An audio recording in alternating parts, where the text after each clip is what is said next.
888-848-8000. Hey, remember this Starbucks That Race Together campaign urging customers to talk more about diversity?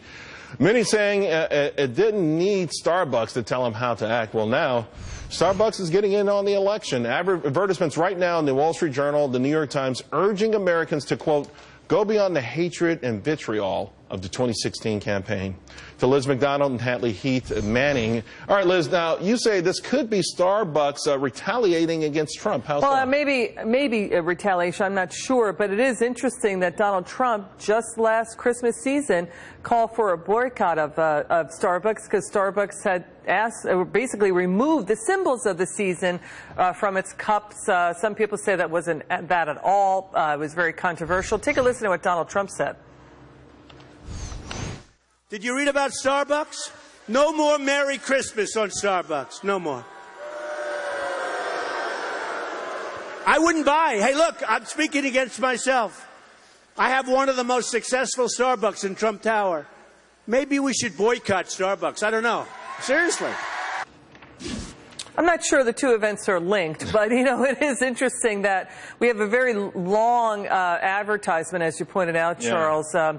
You know, Starbucks, again, using their company as a billboard, a platform for political views. Very long advertisement showing up in the papers now. I think we should, let the audience know. Howard Schultz is a major progressive. He's very successful, and a lot of people think eventually he wants to run for president.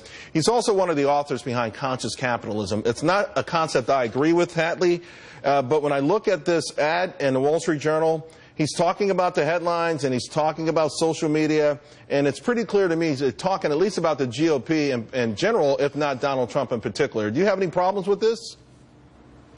I don't have any problem with it. I think it is pretty clear, especially if you are familiar with the platform of Starbucks CEO Howard Schultz, that this is aimed at Donald Trump. He didn't name Donald Trump or any other candidate, but I support the freedom of businesses to do business in accordance with their values. It's a two-way street, and this comes right on the heels of yesterday, some nonprofit organizations arguing before the Supreme Court that they don't have to comply with the contraceptive mandate and the Affordable Care Act. So whether it's a closely held corporation like Hobby Lobby, who won at the Supreme Court last year, or now Starbucks with this ad, I believe businesses ought to be able to work, advertise, and do business in accordance with what they believe, even if I disagree. The question is if it irritates the customers. I don't know if they want to hear at 6:30 in the morning when they're getting their lattes and their muffins about, politics. Liberace and Rolling Stone, the group, always said never mix politics with entertainment.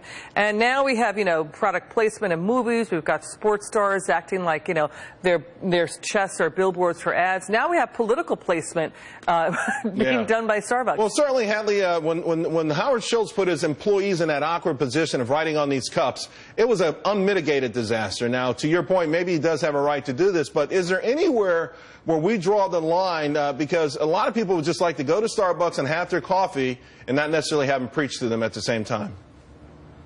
Oh, that's right. And we do see a lot of virtue signaling in various advertising campaigns from a lot of different products and brands. It's not so much about selling the coffee in this case, but it's about selling these so-called virtues that are listed on one side of the column in this latest Starbucks ad. They want to associate their brand with those things and bring in a subset of customers to whom that is appealing. But of course, they risk turning off another subset of consumers who don't want any business with the progressive Democrat issues that Howard Schultz and his company may be supporting. Right. And also shareholders. So no small irony at the recent shareholder meeting in Seattle, while Starbucks, Howard Schultz, and the ad is talking about man's inhumanity to man, calling for more civilized order, they didn't have enough seats in the hall, the convention hall. So some of these investors were left out in the cold and the rain. Yeah. So there's no small irony there, but you got to wonder if investors are going to say, you know what, lighten up. All right, guys, thanks a lot. Stocks are down today.